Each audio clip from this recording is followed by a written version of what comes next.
How's it going, Dave from Comic Book Investments? So, I went and saw Spider-Man last night, so this will be my review. There'll be tons and tons of spoilers.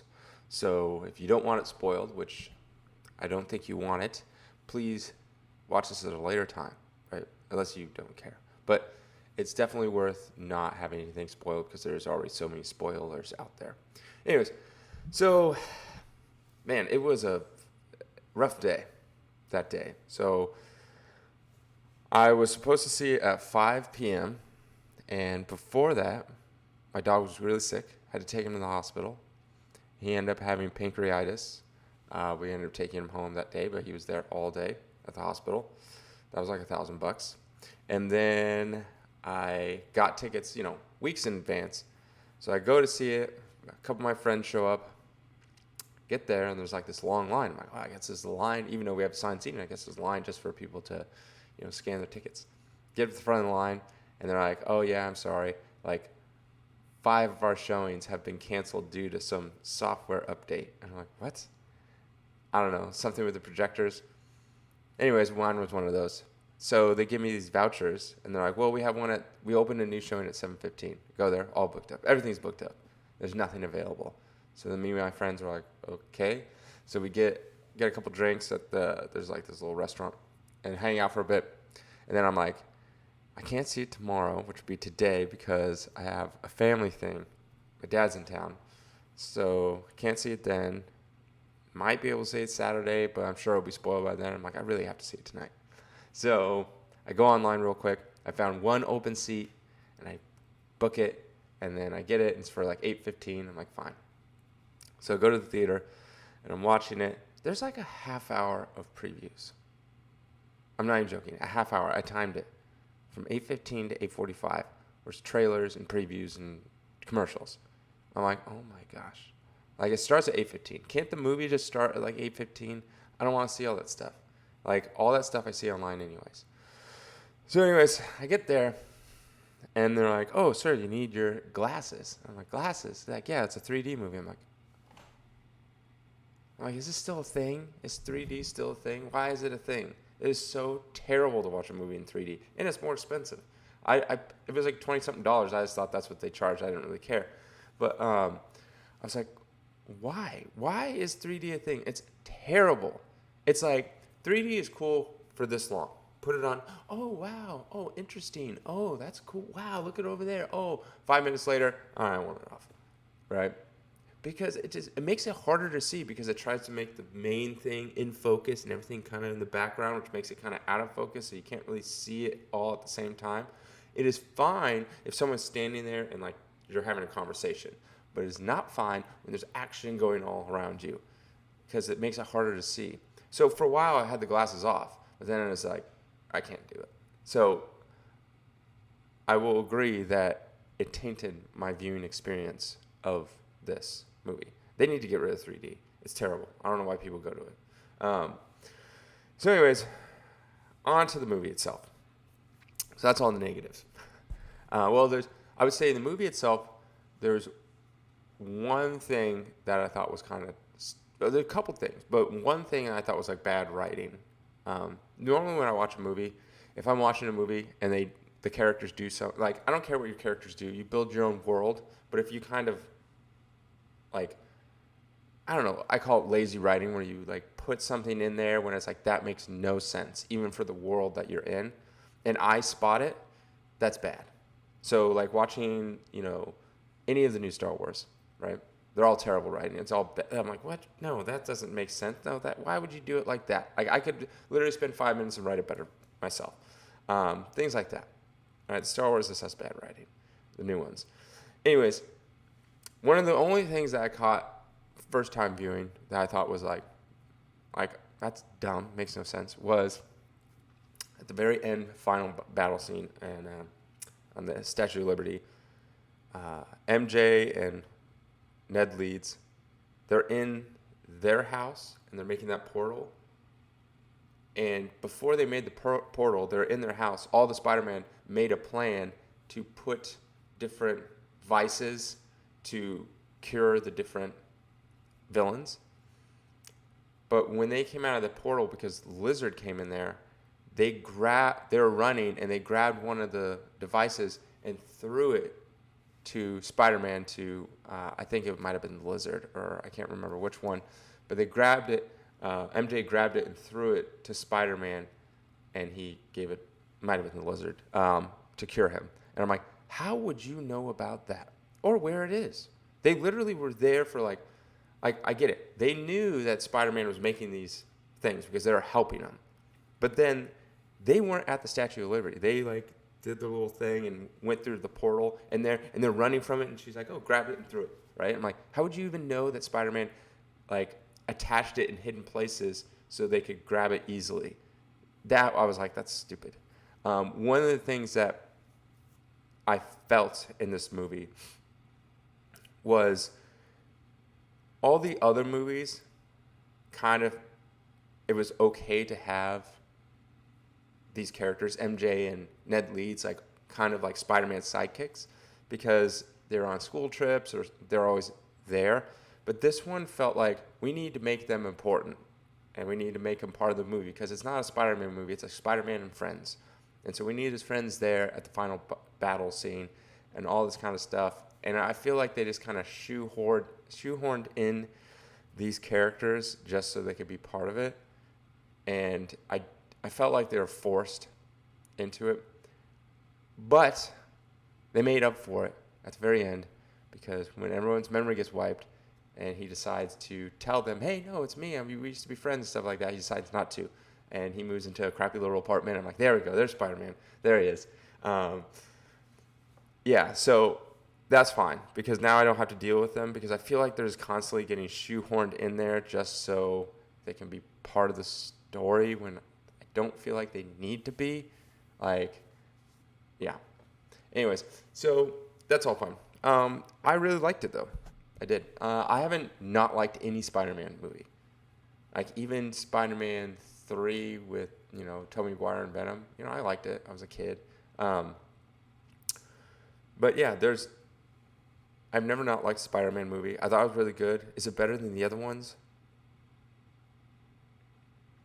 It's hard to say, because this one was tons of fan service and nostalgia, and it's like, oh, the Green Goblin. And there's things I didn't even know.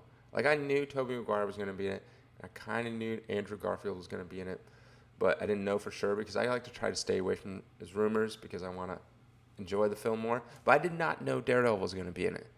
So that was a nice surprise. All of a sudden, he gets a lawyer, and I'm like, hey, it's Daredevil. And I was like, cool. The Charlie Cox Daredevil, too. So that was cool. Sorry, I'm a little sick. But, yeah, and, there was like a lot of fan service. Like, you got the Green Goblin there, you got Sandman, you got Lizard, you got all these cool things. Like, oh, yeah, him, he's back. Oh, he's back. So that was cool. Sorry. But I did like the battle with the Green Goblin, though. The one thing I didn't like, and it kind of bugged me, is this is why I don't like PG-13, because it kind of takes me out of the movie. Tobey Maguire gets stabbed. No blood. All right? Green Goblin was getting punched in the face a million times by Tom Holland's Spider-Man, and nothing. No blood, no nothing. I'm like, can there be like a PG-16 or something? Like, where we can add a little more so people can still go see it? I don't know. It's like, I'm not saying that. When I say I wish there was no PG-13, that's what PG and R. It's not that I'm saying, like, oh, yeah, I want Spider-Man to be banging people in the movie and there's, nudity and cussing everywhere. I just like, when it calls for it to go a little further, I want it there. Like, when you get stabbed, it's like, shouldn't there be some blood? Or when you're being punched in the face a million times by someone super strong like Spider-Man, shouldn't there be some like broken bones and blood and stuff and make him look,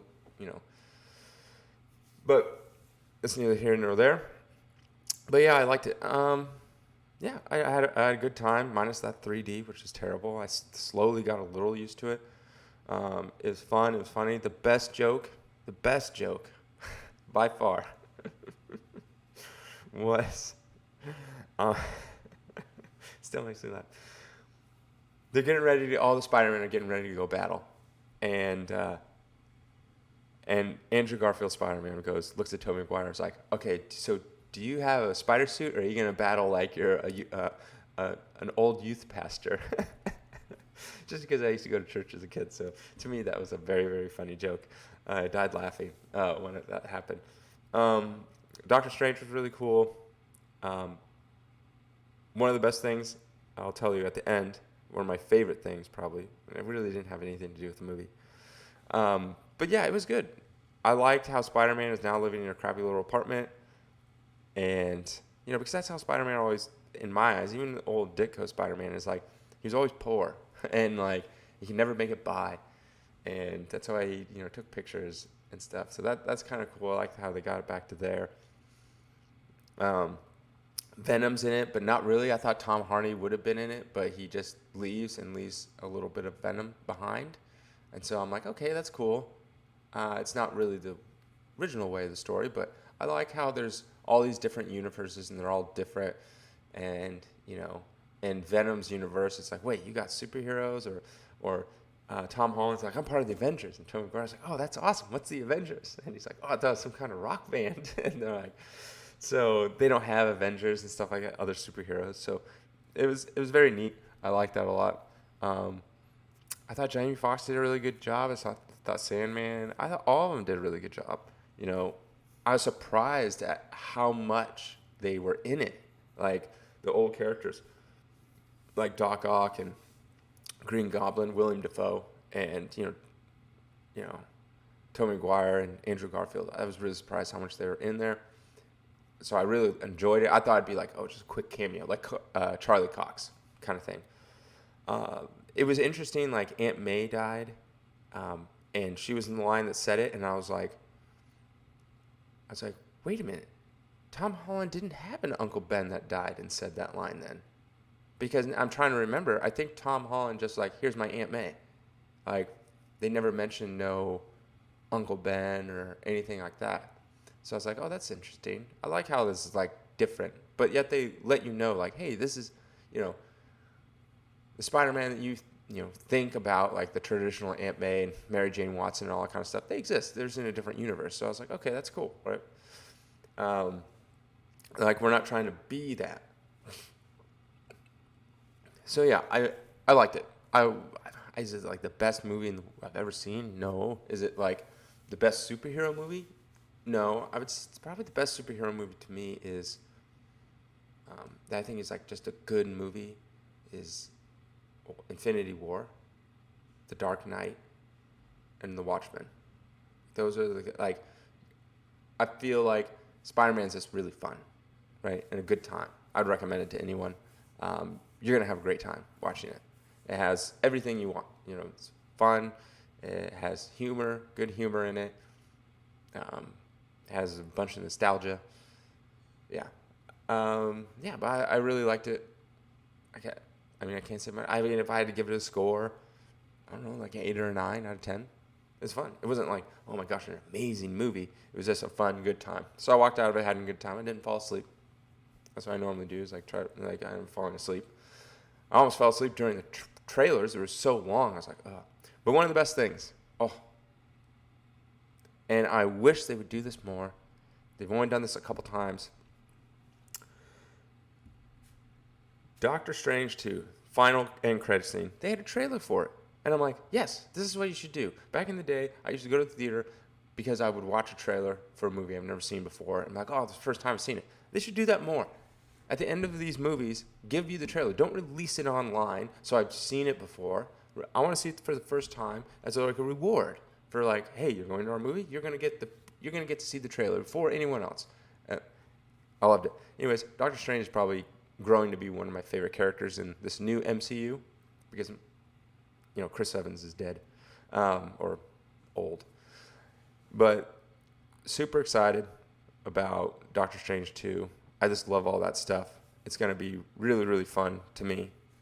So that's one I'm really looking forward to. It didn't give a date, but I'm assuming hopefully the end of 2023. I'm hoping, or mid-2023. So, yeah, let me know if you guys seen it, what you guys thought. Do you guys even like 3D movies? I personally hate them. I cannot stand them. it literally, it probably downgrade. Like if I gave this an 8 out of 10, it's probably a 9 out of 10 if I would have watched it not in 3D. Um, yeah, I hate it. But anyways, my dog's fine, in case you're wondering. He's downstairs eating right now. Um, I can't really, yeah, I don't really have any complaints other than that weird Mary Jane thing where she grabbed a little vial and threw it. I'm happy that, they're kind of going to be out of it because I'm tired of like the Spider-Man and friends always hanging around. Not that I hate the characters or anything like that. I feel like there's a time and place for them, and I feel like they're just in the whole movie just because, like, well, we need to put them in the movie. It's like, well, why? You do realize they are kids. Like, at least Spider-Man's, like, super strong and has his spider tingle and all that kind of stuff. I was surprised they killed Aunt May.